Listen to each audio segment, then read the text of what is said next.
Assalamualaikum warahmatullahi wabarakatuh. Saya Dr. R. Ibnu Haitam, Sarjana Ekonomi, Magister Science, dosen tetap Sekolah Tinggi Teknologi Kedirgantaraan Yogyakarta, ingin menyampaikan terkait CPL dan CPMK mata kuliah akuntansi. CPL mata kuliah akuntansi menghasilkan peserta didik yang memahami ilmu manajerial secara umum dan mampu mengaplikasikannya di dalam dunia industri. Adapun CPMK, capaian pembelajaran mata kuliah ini adalah memahami konsep dasar dari akuntansi, kemudian mampu untuk menyusun jurnal dan buku besar dari transaksi keuangan, kemudian mampu untuk menyusun laporan laba rugi, laporan perubahan modal, dan laporan neraca yang merupakan laporan akuntansi keuangan. Dan yang berikutnya adalah mampu menganalisis laporan keuangan dan mengaplikasikannya di dalam industri nyata.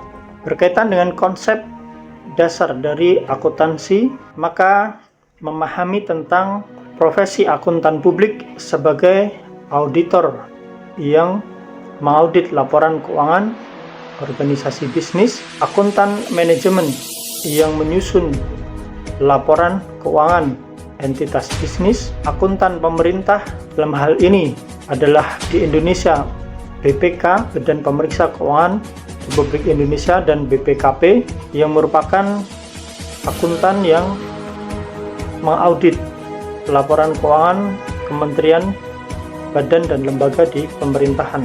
Kemudian akuntan pendidik yang mendidik, yang menghasilkan sarjana akuntansi yang mampu menjadi seorang profesional akuntansi.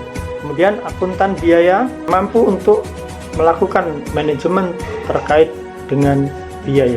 Kemudian berkaitan dengan prinsip akuntansi, maka akan dipelajari tentang prinsip akrual, sehingga pengakuan akuntansi keuangan tidak hanya berasal dari arus masuk maupun keluar keuangan, tetapi dilakukan pada setiap transaksi keuangan. Kemudian yang berikutnya terkait dengan economic entity atau entitas ekonomi, bahwasanya perusahaan sebagai entitas bisnis melaporkan laporan keuangan terpisah dari pemiliknya, sehingga masing-masing berdiri sendiri. Satuan moneter atau unit moneter, bahwasanya akuntansi melaporkan semua kejadian transaksi keuangan yang berkaitan dengan nominal keuangan. Kemudian terkait dengan periodisasi akuntansi, bahwasanya akuntansi melaporkan masing-masing berkaitan dengan periodenya yang terbatas, yaitu 1 tahun, sehingga masing-masing periode menghasilkan satu laporan akuntansi keuangan yang tersendiri. Kemudian terkait dengan full disclosure atau pengungkapan penuh, bahwa semua hal yang penting terkait dengan transaksi keuangan perusahaan harus diungkapkan secara penuh dalam laporan akuntansi keuangan. Matching principle atau prinsip mempertemukan, maka akuntansi mempertemukan antara pendapatan dengan bebannya, sehingga dihasilkan selisih antara pendapatan dan beban, sehingga diketahui laba atau rugi dari perusahaan itu sendiri. Kemudian terkait dengan prinsip konsistensi, bahwasanya akuntansi menggunakan metodenya secara konsisten, tidak berubah-ubah, sehingga dapat diperbandingkan laporan akuntansi keuangan tiap periodenya masing-masing. Kemudian terkait dengan materialitas, maka laporan akuntansi keuangan melaporkan semua informasi yang penting, yang material, yang akan mempengaruhi kinerja entitas bisnis, sehingga semuanya tanpa terkecuali dilaporkan dalam laporan akuntansi keuangan. Terkait dengan objektivitas, maka laporan akuntansi melaporkan akuntansinya secara objektif, netral, tidak melakukan pemihakan terhadap pihak-pihak yang tertentu. Kemudian untuk prinsip etika akuntansi, maka seorang akuntan harus memiliki tanggung jawab profesi dengan pertimbangan moralitas yang menghormati kepercayaan publik. Untuk etika integritas, maka seorang akuntan harus memiliki integritas sehingga memiliki kejujuran, baik itu dalam menyusun laporan keuangan maupun dalam melakukan pengauditan. Terkait dengan kompetensi dan kehati-hatian, maka seorang akuntan memiliki kompetensi profesional yang mampu menghasilkan laporan keuangan sesuai dengan standar dan menjalankannya secara berhati-hati sehingga dapat sesuai dengan standar teknis dan standar profesional. Kemudian prinsip kerahasiaan, bahwasanya seorang akuntan harus menjaga seluruh rahasia data keuangan sehingga hanya dilaporkan kepada pihak-pihak yang memang berhak untuk mendapatkan informasinya. Terkait dengan kualitas fundamental, maka nilai prediksi akuntansi mampu untuk melakukan prediksi terkait dengan kinerja perusahaan pada masa yang akan datang berdasarkan pada laporan akuntansi keuangan yang sudah ada. Completeness, bahwasanya laporan akuntansi menyajikan semua secara komplit apa yang harus dilaporkan, dimasukkan ke dalam laporan akuntansi keuangan. Demikian penjelasan CPL dan CPMK dari mata kuliah ini, dan selamat menyaksikan video pembelajaran kami di kelas. Atas perhatiannya saya ucapkan terima kasih. Assalamualaikum warahmatullahi wabarakatuh. Baik, kali ini mata kuliah kita adalah akuntansi laporan keuangan, financial reporting. Kita kali ini akan membahas yang pertama adalah laporan keuangan, kemudian yang kedua adalah laporan laba rugi, yang ketiga laporan perubahan modal, yang keempat neraca, dan yang kelima adalah catatan atas laporan keuangan. Itu learning objective atau tujuan dari pembelajaran kita.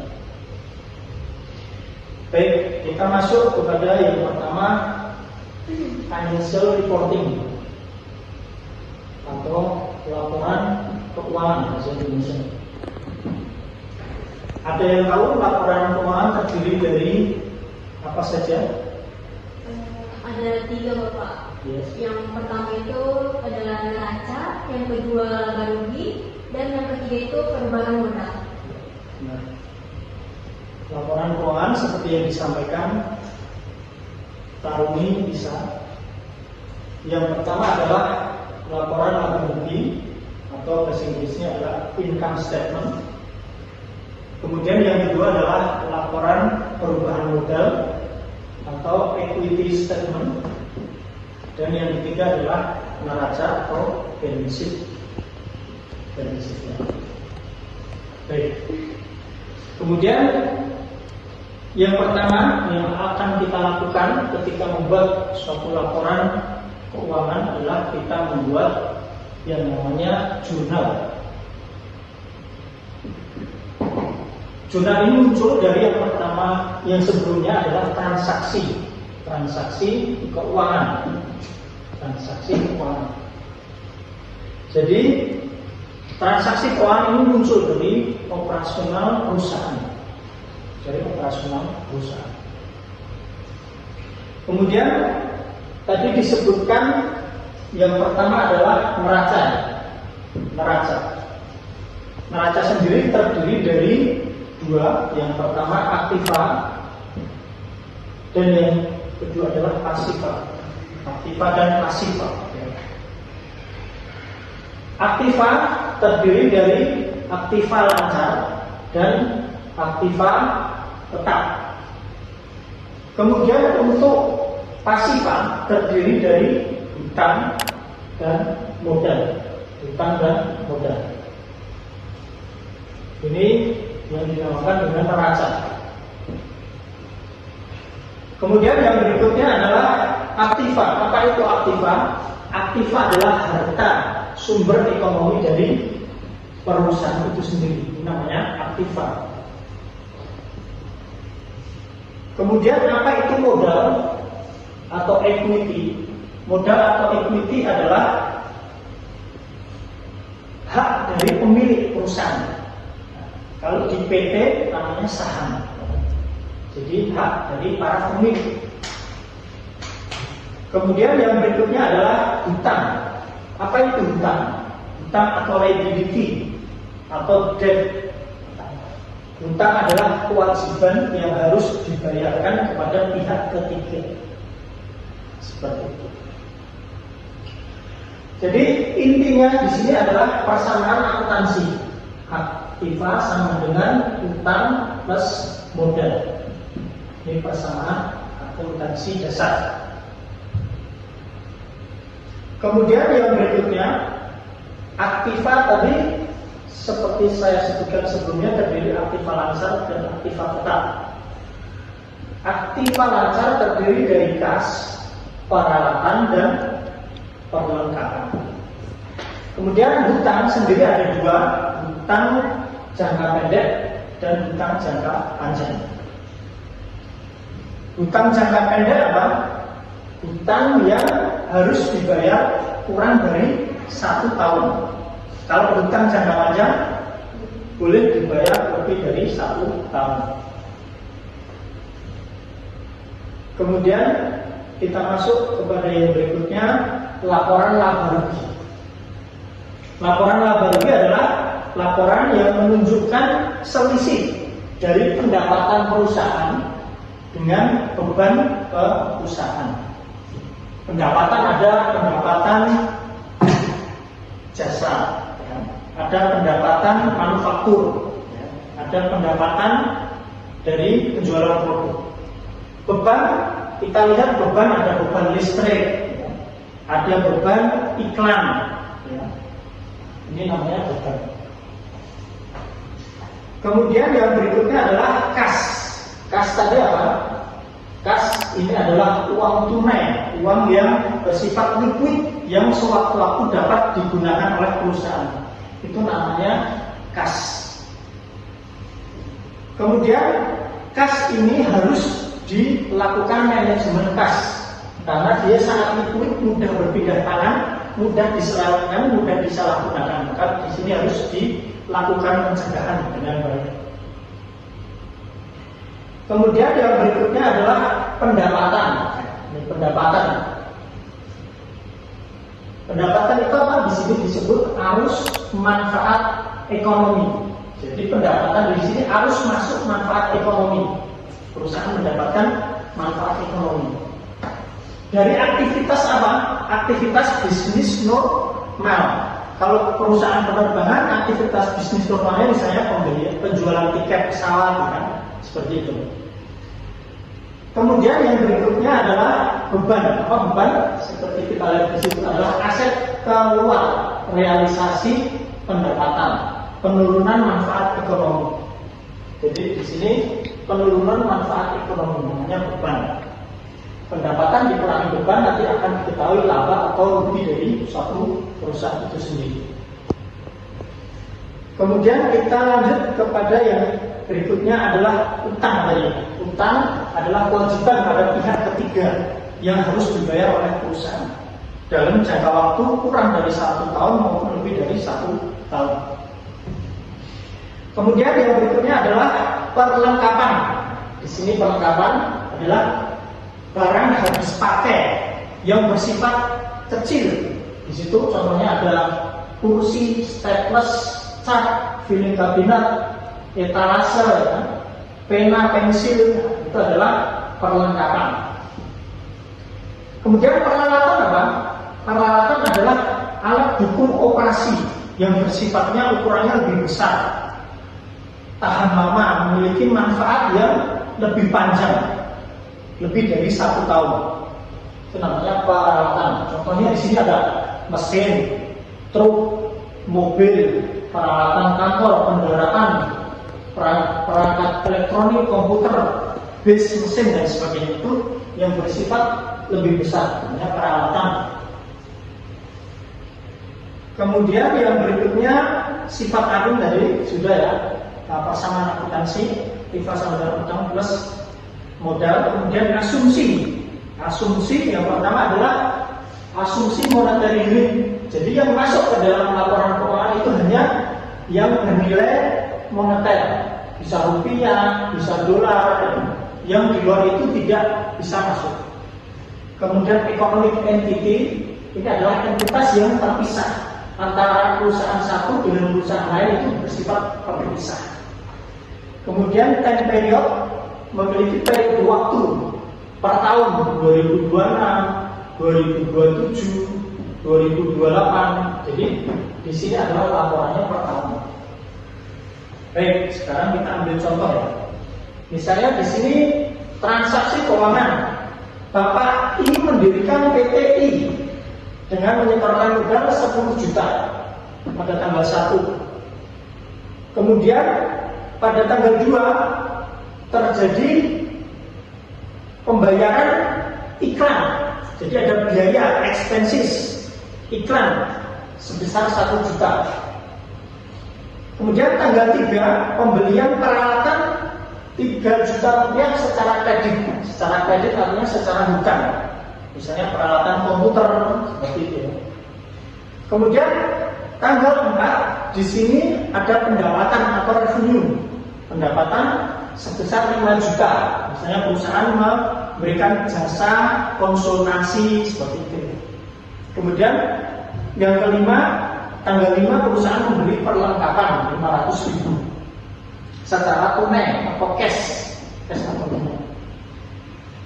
Dari transaksi yang ada ini, kemudian kita buat yang pertama adalah penjurnalan, journalizing, penjurnalan.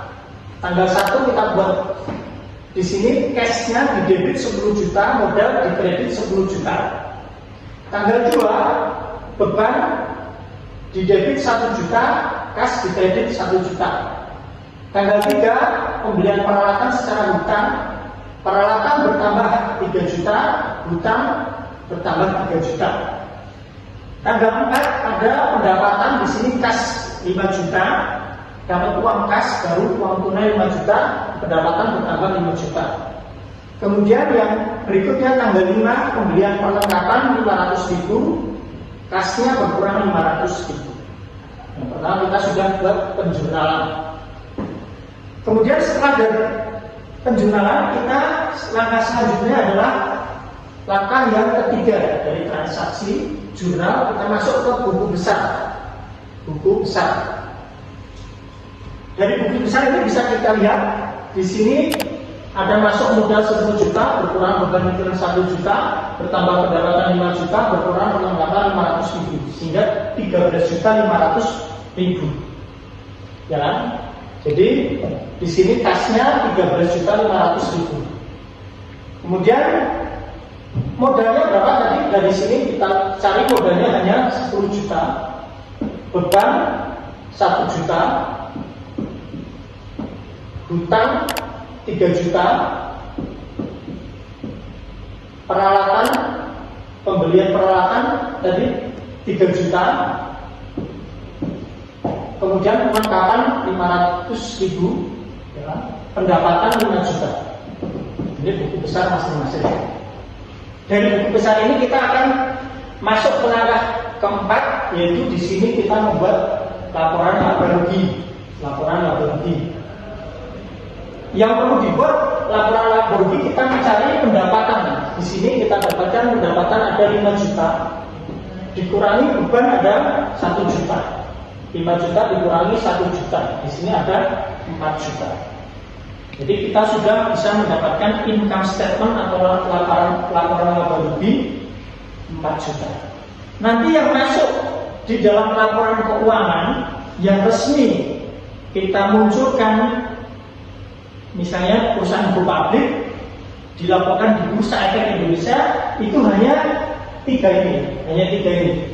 Jadi yang transaksi ini dia tidak masuk, yang masuk hanya tiga: laporan laba rugi, laporan modal, sama neraca. Kemudian yang berikutnya, setelah dari laporan laba rugi, kita baru bisa membuat laporan perubahan modal. Modal awal 10 juta. Di sini kan modal awal 10 juta. Dari modal awal kita akan mencari modal akhirnya. Modal akhir kita bisa dapat dari penambahan atau pengurangan dari laba atau rugi. Dari sini kita laba rugi kita dapatkan 4 juta, ya. Laba 4 juta. Berarti kita mendapatkan modal akhir di sini 14 juta. Ini tanggal 31 Desember. Ini laba rugi juga tanggal 31 Desember. Ya, seperti itu. Kita lihat di sini. Nah, misalnya di sini PT Smartphone, laporan laba rugi income statement 31 Desember, pendapatan revenue 5 juta, beban expense 1 juta, laba bersih net income menjadi 4 juta.